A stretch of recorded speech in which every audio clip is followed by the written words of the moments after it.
Hello, my name is Oscar Crow, and this is a driving video. My final destination is Oil Frack Well in Farmington, New Mexico.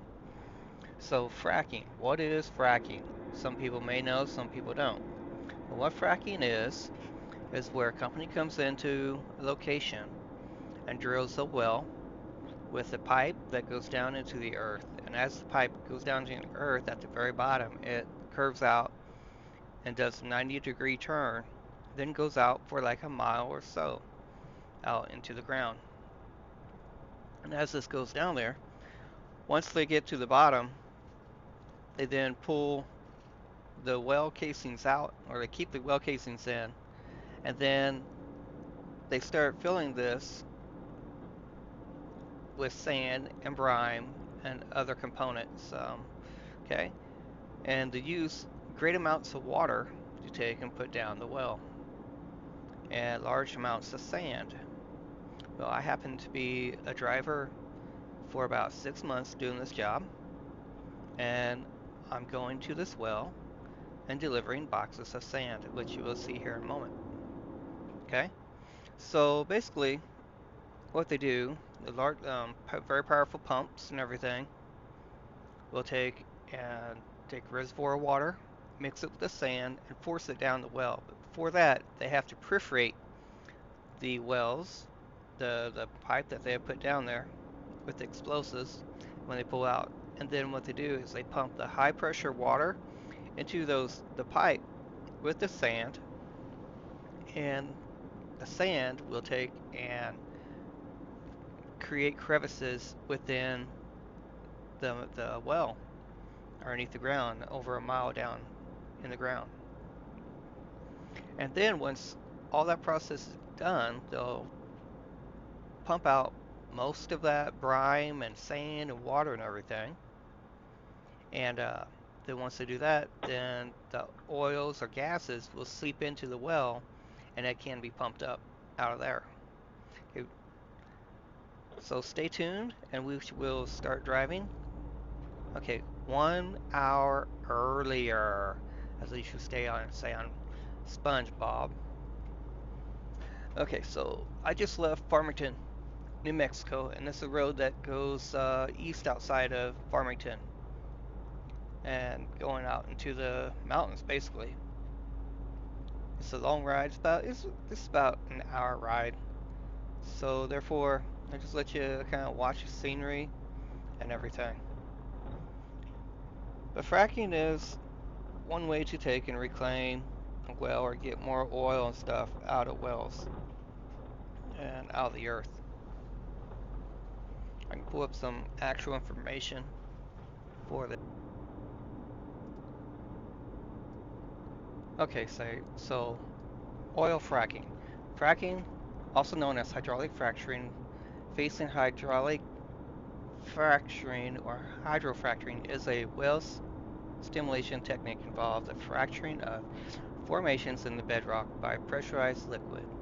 The processes involve the high pressure injection of frac fluid, primarily water-contained sand or other propellants suspended with the aid of thickening agents, into a well bore to create cracks in the deep rock formations through which natural and petroleum and brine will flow more freely. When the hydraulic pressure is removed from the well, small grains of hydraulic fracturing propellants, either sand or aluminum oxide, hold the fractures open. Hydraulic fracturing began as an experiment in 1947, and the first commercially successful application followed in 1950. This information comes from wikipedia.org.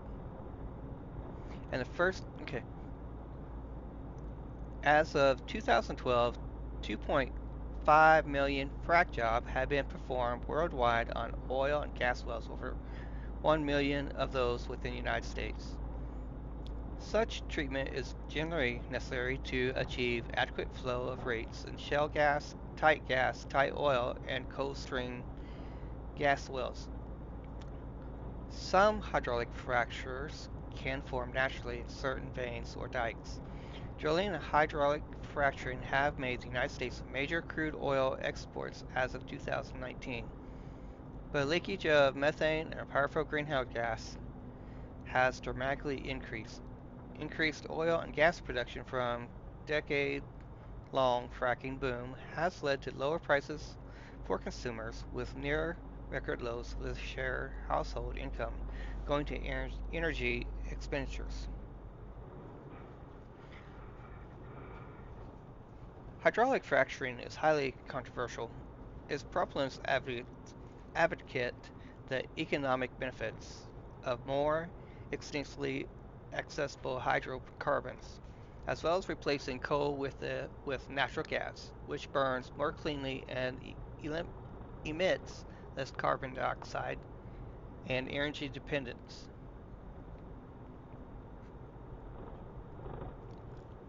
Opponents of fracking argue that these are outweighed by the environmental impacts, which include groundwater and surface water contamination, noise and air pollution,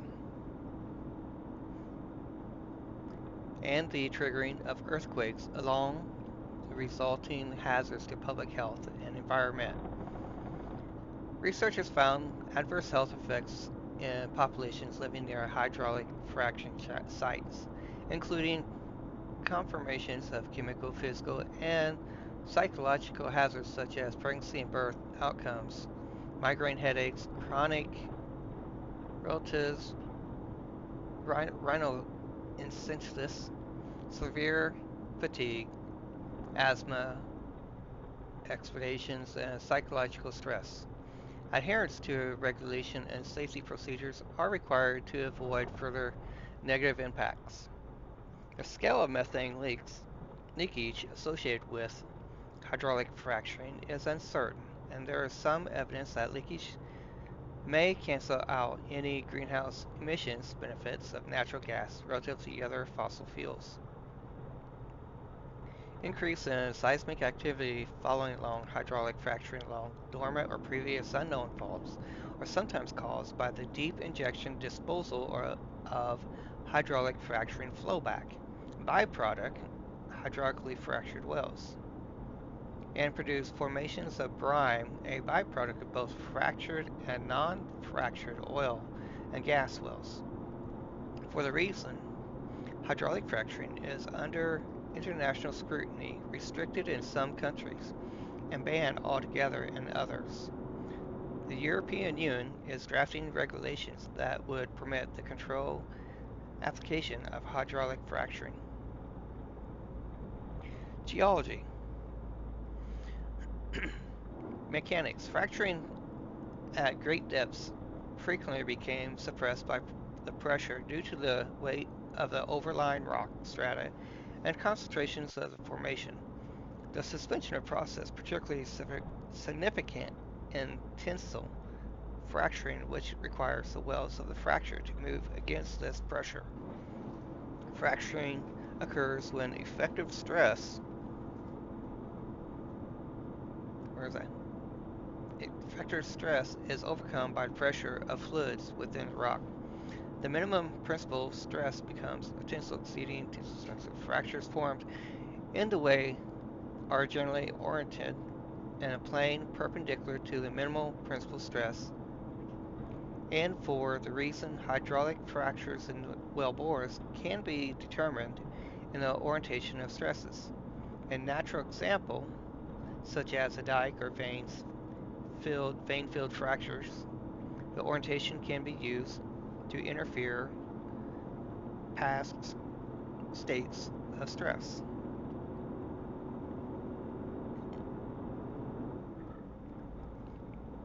Most mineral vein systems are a result of repeated natural fracturing during periods of relative high pore fluid pressure. The effect of the high pore fluid pressure on the formation process of mineral and vein systems is particularly evident in cracksil veins, where the vein material is part of a series of discrete fracturing events, and extra vein material is deposited on each location. One example of long-term repeated natural fracturing is an effect of seismic activity. Stress levels rise and fall episodally, and earthquakes can cause large volumes of continent water to be expelled from fluid-filled fractures. This process referred as seismic pumping. Minor instructions in, oh, minor intrusions in the upper part of the crust, such as dikes, propagate in the form of fluid-filled cracks. In such case, the fluid is magma. In sedimentary rocks with significant water content, fluid at the fracture tip will be steam. Precursors. Fracturing as a method to stimulate shallow and hard rock oil wells, date back to the 1860s. Dynamite or nitroglycerin detonations were used to increase the oil and natural gas production from petroleum bearing formations. On April 24, 1865, U.S. Civil War veteran Colonel Edward A. L. Robert received patent for an exploding torpedo. It was employed in Pennsylvania, New York, Kentucky, and West Virginia using a liquid and also later solidified nitroglycerin. Later, in the same method as was applied to water and gas wells. Stimulation of wells with acid instead of explosive fluids was introduced in the 1930s due to acid etching fractures would not close completely, resulting in further productivity increase. Harold Ham Aubrey Clendon, Tom Ward, and George P. Mitchell are each considered to have been pioneered hydraulic fracturing innovations toward practical applications. The relationship between well performance and treatment pressures was studied by Floyd Ferris of Statoil Oil and Gas Corporation. The study was the basis of the first hydraulic fracturing experiment conducted in 1947 at Hugoton Gas Field in Grant County of southwestern Kansas by Statoil. For the well treatment, 1,000 U.S. gallons of geled gasoline and sand from the Arkansas River was injected into gas-producing limestone formation at 24,000 feet. The, the experiment was not very successful as the deliverability of the well did not change appreciably very much. The process was further described by J.B. Clark of Statoil in his paper published in 1948. A patent on this process was issued in 1949, and an exclusive license was granted to Halliburton Oil Well Cementing Company. That explains a whole lot why Halliburton is very big in the oil business down there in Texas. Alright, moving on. On 17 March 1949, Halliburton performed the first two commercial hydraulic fracturing treatments of Stephens County, Oklahoma, and Archer County, Texas. Since then, hydraulic fracturing has been used to stimulate approximately 1 million oil and gas wells in various geologic regimes with good success.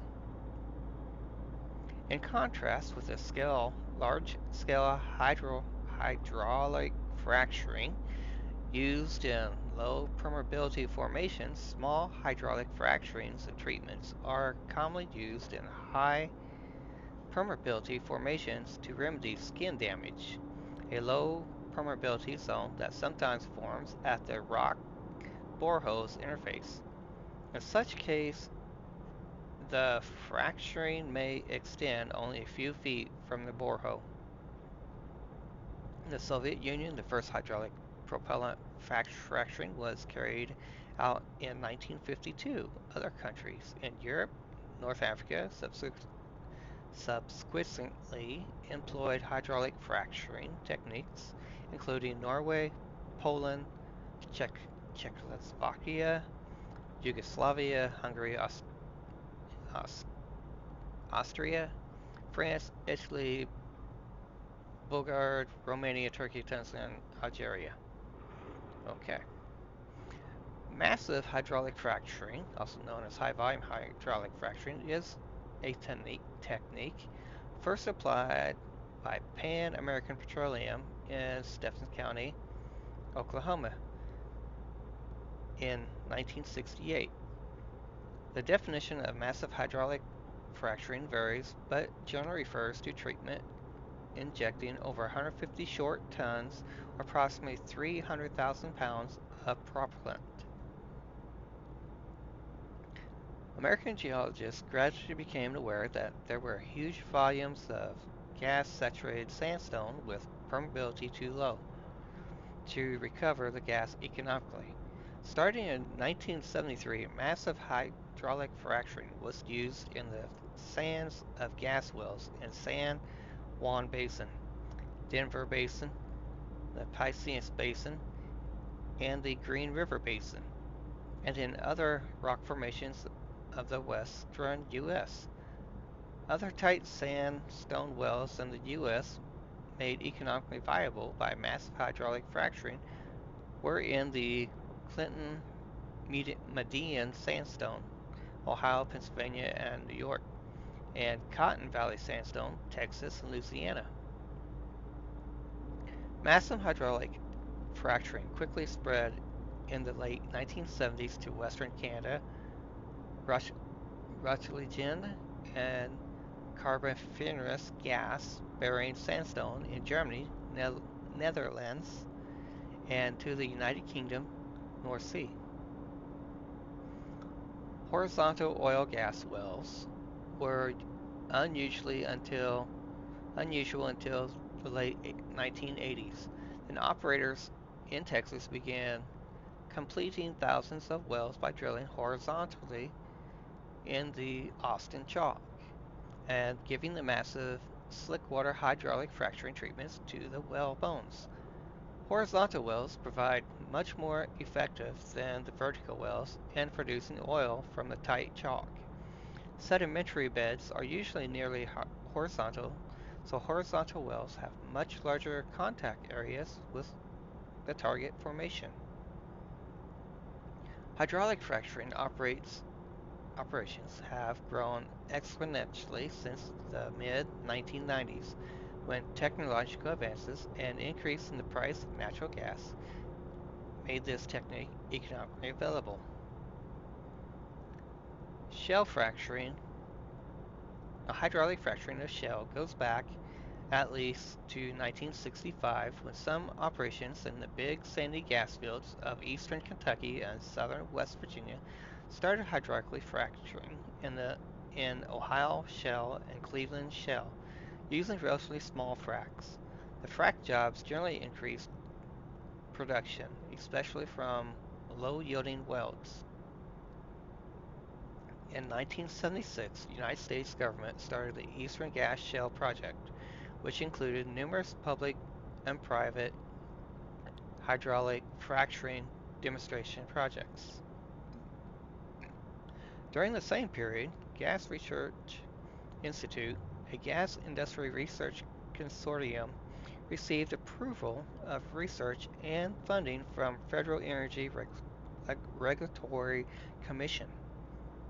In 1997, Nick Steinsberg, an engineer at Mitchell Energy, now part of Devon Energy, applied the slick water fracturing technique using more water and higher pump pressure than previous fracturing techniques, which was in the East Texas and the Burnett Shale of North Texas. In 1998, the new technique proved to be successful when the first 90 days of production from the well, called S.H. Griffin No. 3, exceeded production of any of the company's previous wells. This new completion technique made gas extraction widely economical in the Barnett Shale. It was later applied to other shales, including the Eagle Ford, the Bacon Shale, George P. Mitchell, and had been called the further fracking because of this and row applying it in shales. The first horizontal well in Barnett Shale was drilled in 1991, but was not widely done in the Barnett until it was demonstrated that gas could be economically extracted from vertical wells in the Barnett. As of, 200, as of 2013, massive hydraulic fracturing is applied on a commercial scale to shale in the United States, Canada, and China.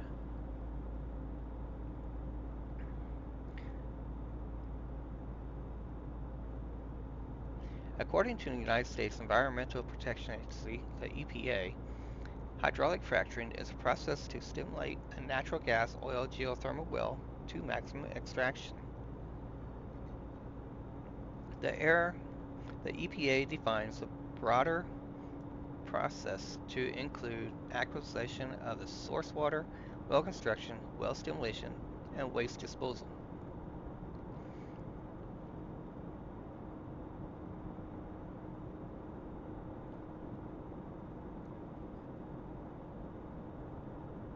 A hydraulic fracture is formed pumping fracturing fluid into a well bore at the rate of sufficient increased pressure at target depth determined by the location of well casing formations.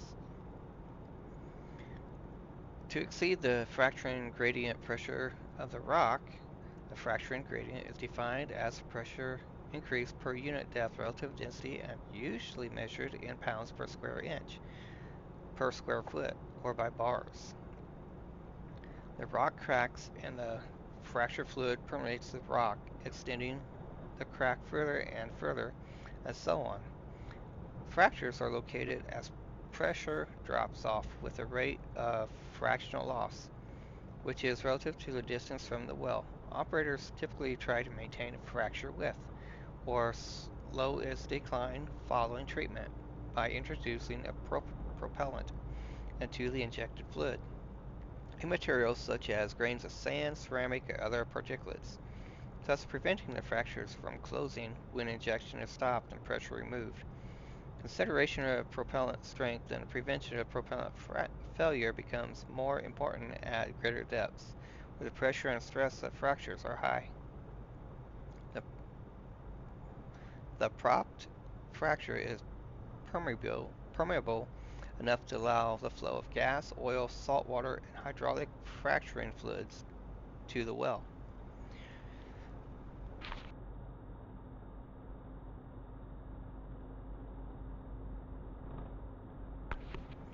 During the process of fracturing, fluid leak off, losses of fracturing fluid from the fracture channel into the surrounding permeable rock occurs. If not controlled, it can exceed 70% of the injected volume. This may result in formations of matrix damage, adverse formation of fluid interaction, and altered fracture geometry,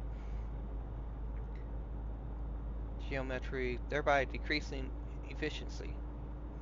The location of one or more fractures in long length of borehole is strictly controlled by various methods that are created or seal holes in the side of the well bore. Hydraulic fracturing is performed in case well bores in the zone to be fractured are accessed by perforating the casings at those locations.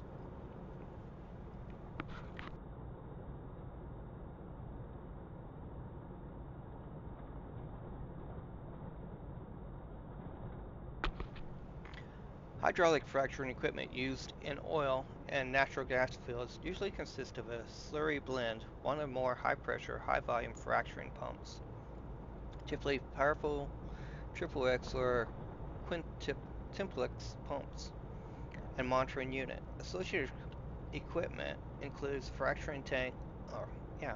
fracturing tanks, one or more units for storage and holding and handling propellant. High pressures treating iron, a chemical additive unit used to accurately monitor chemical addition. Fracking hose, low pressure hoses, and many gauges and meters and flow rates, fluid density, and treating pressures. Chemical additives are typically 0.5% of the total fluid volume. Fracturing equipment operators over a range of pressures and injection rates can reach up to 100 megapascals, 15,000 psi, and 265 liters per second.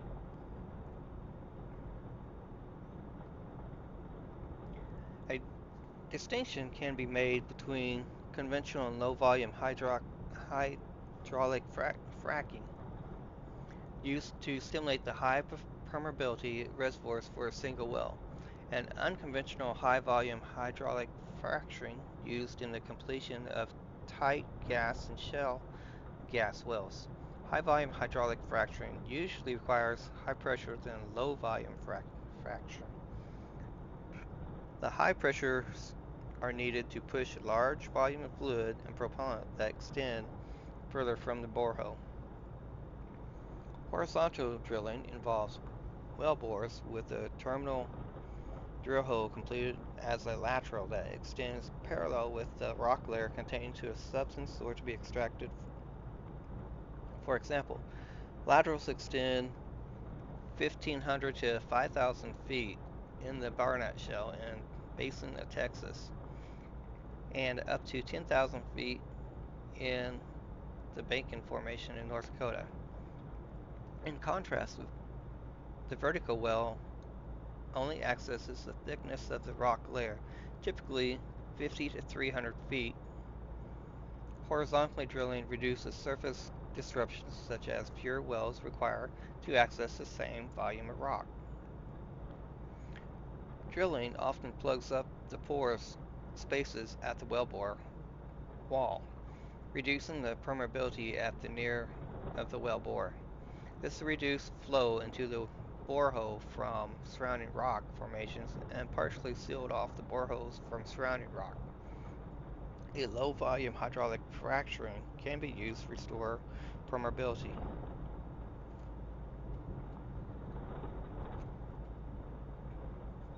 Fracturing fluids. The main purpose of fracturing fluids are to extend fractures and lubricants, change gel strength, and to carry propellant into the formation. There are two methods of transportation of propellant in the fluid. High rate, high viscosity, velocity. High velocity fracturing tends to cause large dominant fractures, while high rate of fracturing causes small, spread out microfractures.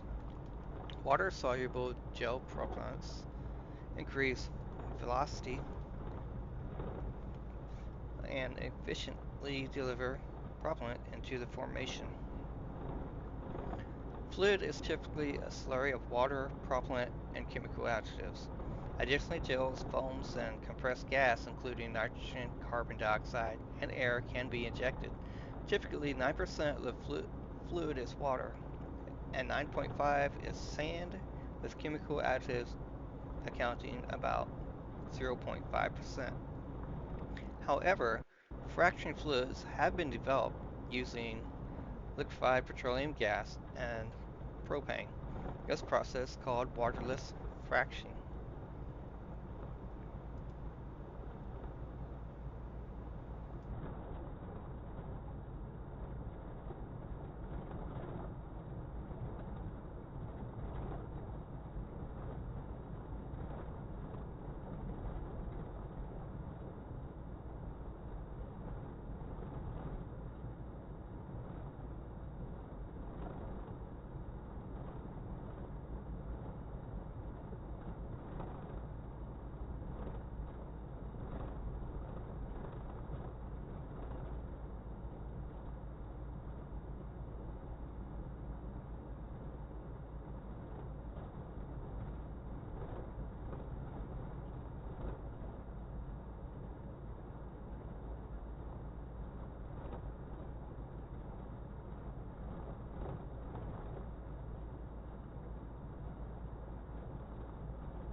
So in conclusion, from reading from Wikipedia, fracking for oil and stuff like that is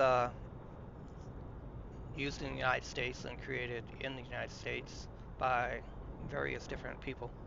And so therefore, this is what I did for about 6 months, because I drove this truck here and delivered the sand to the oil fracking wells. And where I'm going is to a well up in Farmington, New Mexico.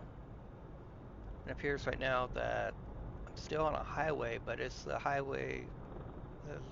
road that's going to lead to what is called the lease road.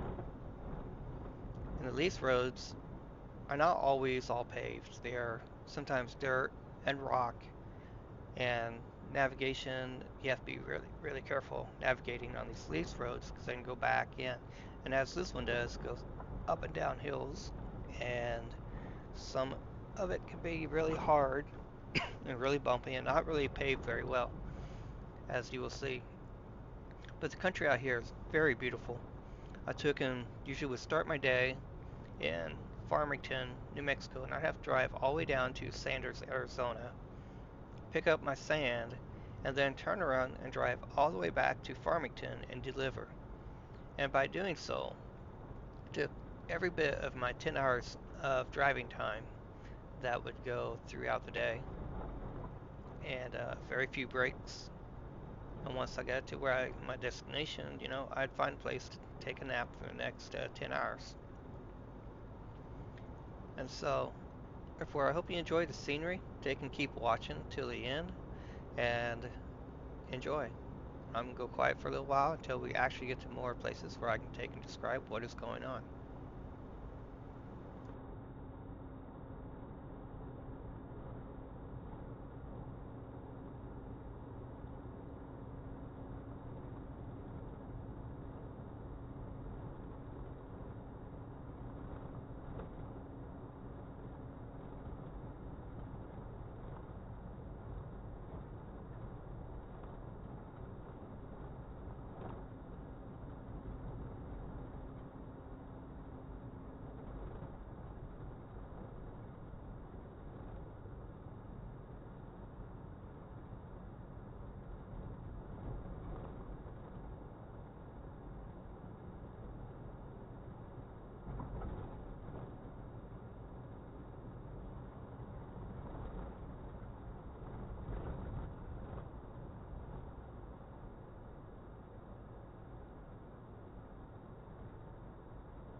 Okay, now I'm just now entering the actual lease road of the well.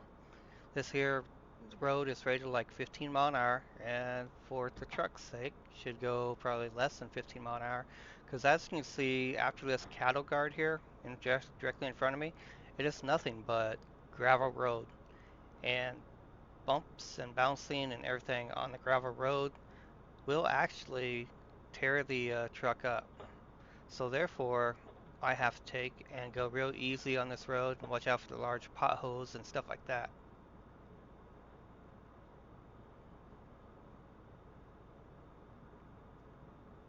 I'm taking a brief moment here to take a break and probably call on the radio, see how busy the lease road is. Because at times the road will narrow and two trucks can barely get past. And there are different radio check call points to allow other drivers on the same channel to take and know where you are.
Okay, so now I'm continuing to move on my journey and entering the lease road.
As you look at this truck here, this is the kind of truck that I'm driving and pulling those boxes.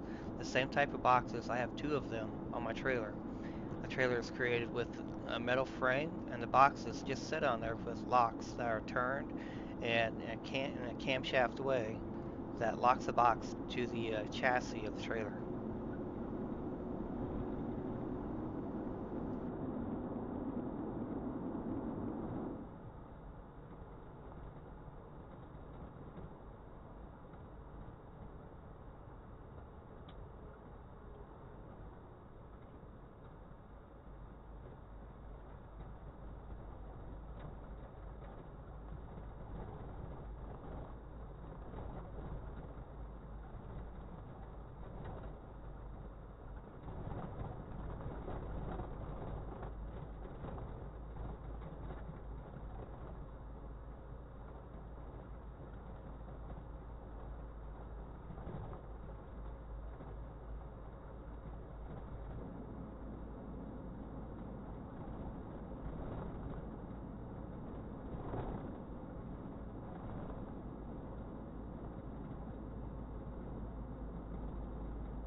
Okay, this sign that I'm passing is just another CB checkpoint to where which I call out my truck and information where I'm at. I'm at location, whatever it had said on the sign, to alert drivers that are coming down from the well or out from the well to take note that hey, there's a driver in this section, and that to be aware and that I may pass another driver on this section of road.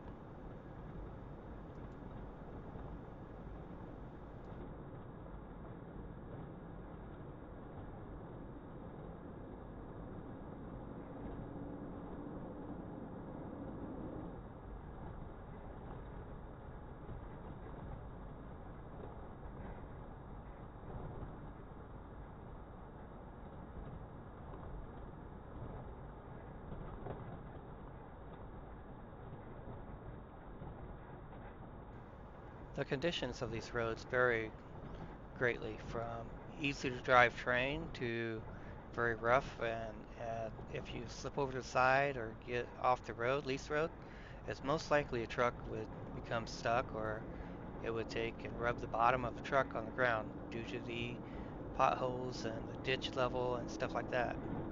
So therefore, must stay on the road at all costs. And if you approach another truck on the road, you must get over as far as you can to the right to allow the passage of the other truck.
As you can see, the quality of the road has changed and it has become more narrow. So therefore, I must go a little bit slower, and it's not exactly level and stuff anymore right here. And so passing a truck in this section would be kind of difficult, but there's no backing down on the roads. Therefore, you would either have to move to the side as much as possible to allow the other truck to go through. It's cut down to almost like a lane and a half.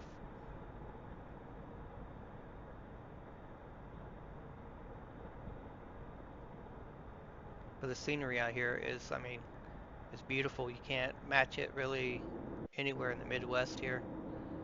This is up here in Farmington, New Mexico, and it's very pretty, you know. For those people who take and live out in this area, you're just blessed, you know. You just got a beautiful location, and I enjoyed my visit while I was there.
Okay, here comes the uphills and downhills and winding turns in this section. In this area, you can be careful because it takes and winds back and forth and up a hill, and it shall be coming up. I'm starting to go up that hill that you saw, you know, 15 minutes ago. I'm starting to go up that hill range right now.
Okay, this is only a temporary stop. I'm sure there's another truck coming from the other direction that will be passing in a moment, probably heard on the radio. So therefore I'm stopped here so the other truck can pass. They should be coming through in a few minutes. Kind of stay with the video, watch him pass and everything. Because as you can see, this area of the road is very narrow, and it's really hard for two trucks to pass on this particular area.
As you can see, there is a truck now approaching, and this is what I called out for, and just kind of wait for this truck to pass by. As you can see, it's going slow and everything.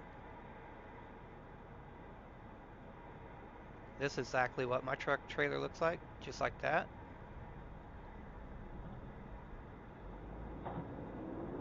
And those boxes are kind of held on by camshaft locks, and with the condition of the road and the bounce and everything, it is possible for those camshafts to jiggle and come unlocked. The boxes are really held on there by gravity only, and that truck was exiting the mine, so not the mine, but the oil rig is coming from the oil rig, and so therefore, it was unloaded with empty boxes.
Every once in a while there'll be spaces like this for pull-off spaces, but they're not really intended for brakes or anything. It's kind of pull-off space so you can allow another truck to pass, or you can get out and kind of check your truck and everything, make sure everything's all right. But it's not intended for you to stay in that um, stopping area.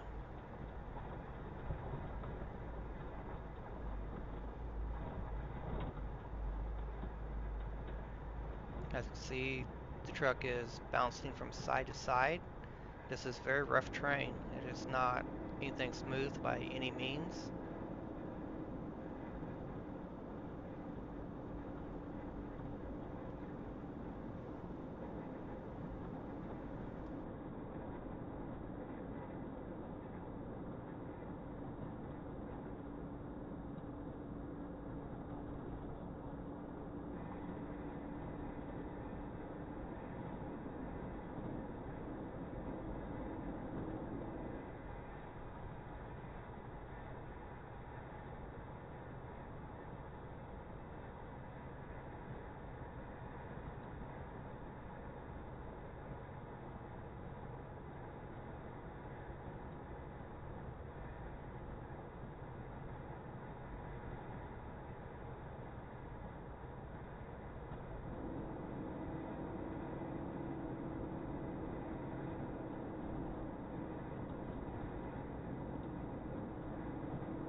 Okay, now finally we're getting to our destination.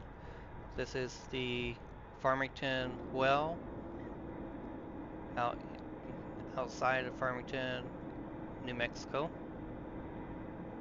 way up in the northeast corner of Farmington of New Mexico. I'm sorry, northeast corner of New Mexico. And as we approach here, you'll see trailers where the crew offices are and stuff like that.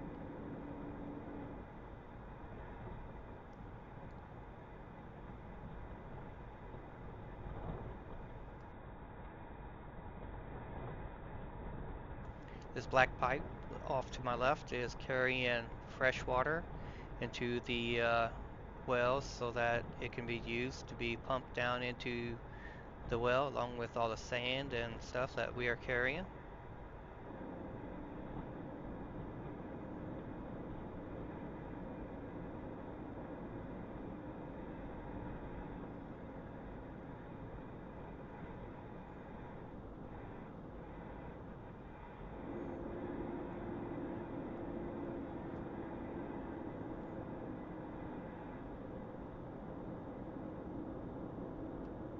It'll take only about 15-20 minutes to take and unload the boxes off the trailer or less, depending on how efficient the loader is working.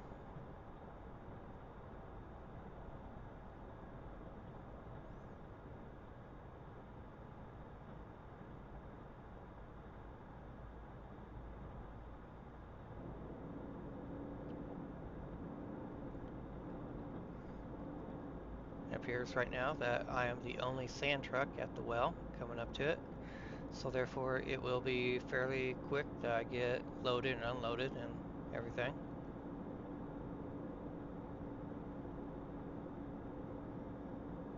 These are the various trucks. This is a tank on the left side. I'm sure it's probably holding some of the water that is being used to pump down into the well. There are various trucks here that are used to haul things, equipment in and out.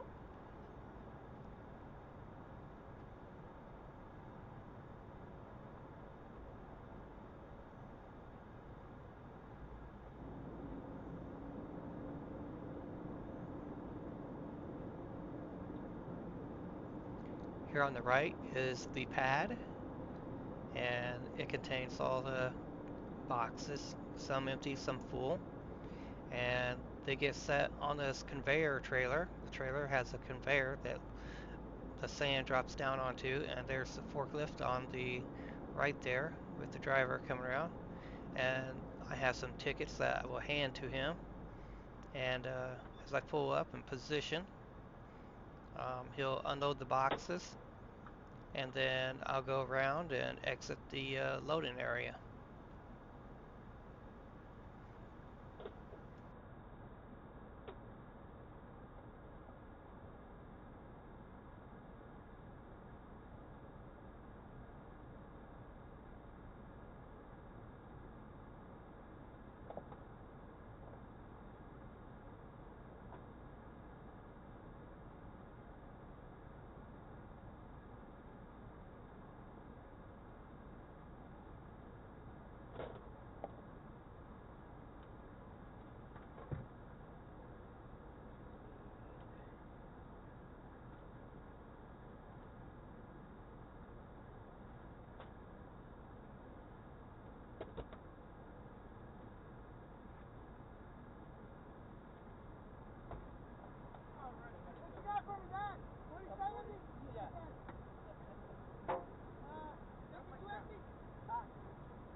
Okay, now I'm all unloaded and reloaded with empty boxes, and so therefore I am taking off away from the pad, and the sand will now be, placed either in storage or it has been placed on the unloading trailer right now. And the sand I had on my trailer is now being unloaded and will soon be down in the mine, or down in the oil well, sorry.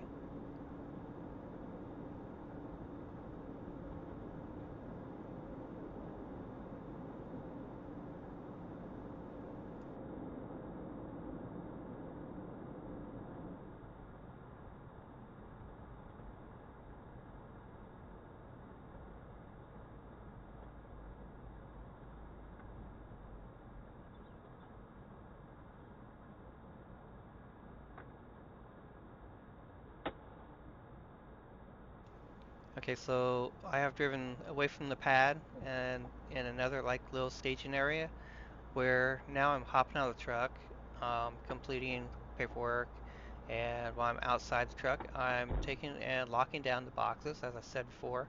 Boxes are basically held on there by camshafts, cam locks, and gravity.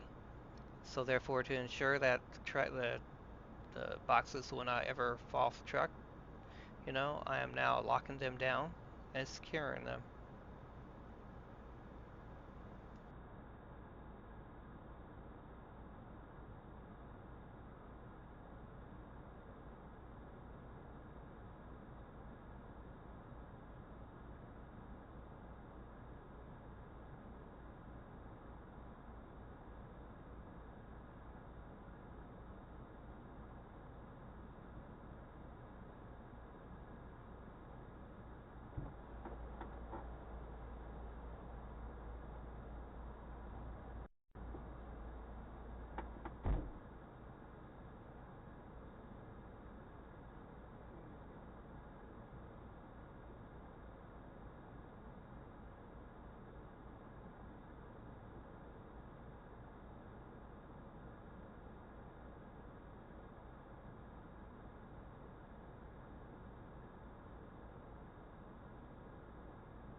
Okay, so the boxes are locked down, and I have placed the numbers of the boxes into an application that we had, and now I'm exiting the well.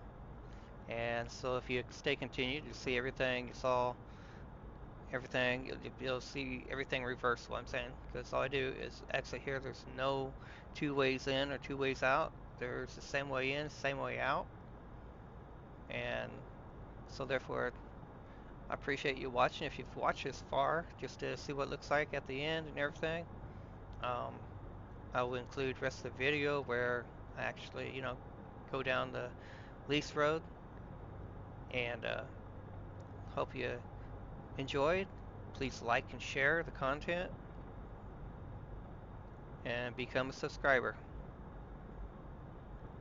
Also, you can check my other videos. I play a game and play a game of out of ore where I am building a mine. Out of ore is a game that is just basically digging. You can dig to your heart's content. And if that's the kind of game that interests you, you can find that on steampower.com, usually Steam Games. And hope you enjoyed. And thank you for watching. For subscribers and new visitors, thank you for your participation and watching.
over there. That's where I'm going. So you're like 2 hours left. I don't know where to stop there in Farmington. Where's the best way? That's nice. Yeah.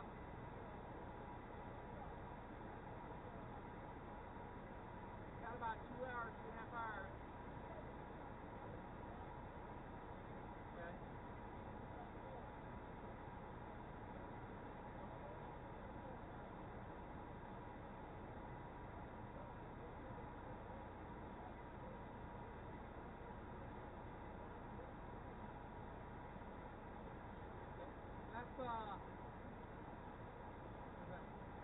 We're living in Boxy Bar, and then a little bit past that, there's that, we got the change, we're supposed to get the change, right? Okay, so right in that area? Is that Robert's truck stop or something like that? Or...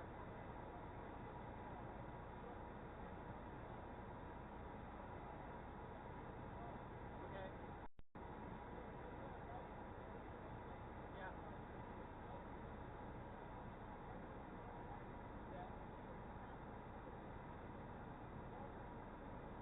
It's fine?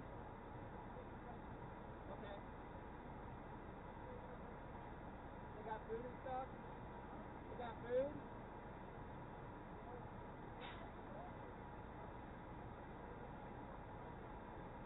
They're close tonight? Okay. About wrestling? Yeah.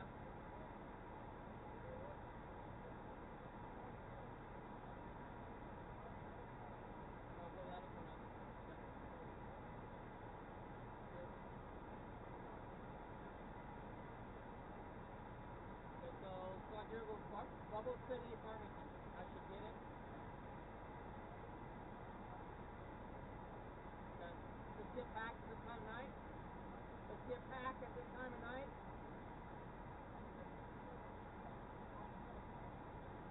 Alright. Okay. I only got like 2.5 hours, so I don't want to play around. I don't know.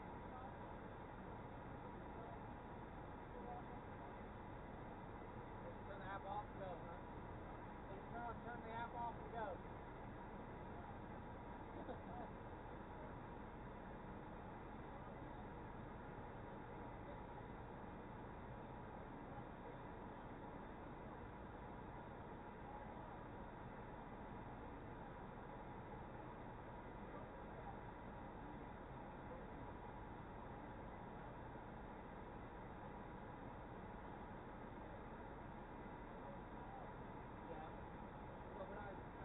Log off tonight to Jamestown.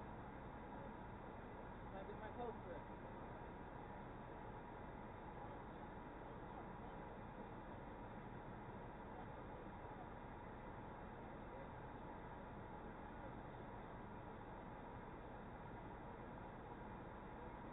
So you totally log out of the application. So you totally log out of the application. And just go post trip.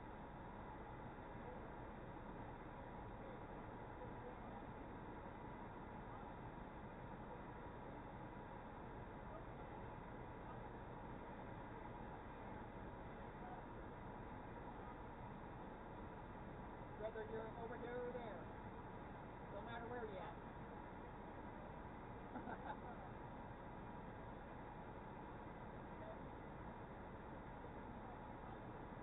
Right?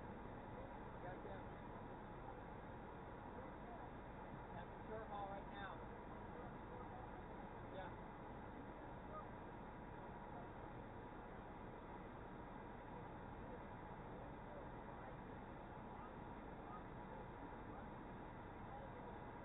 All day, right there.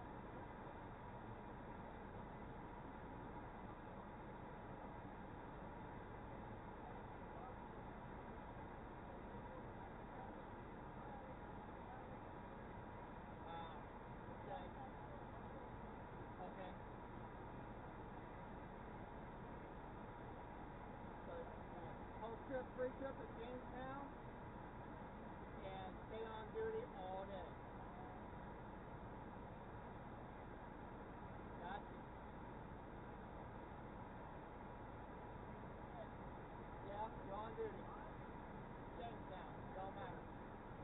where you start at. It don't matter where you start at, you start yank at.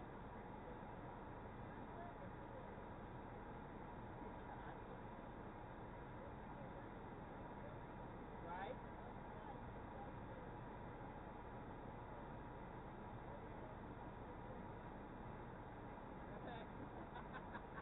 Crazy. All right. All right, thank you for that tidbit.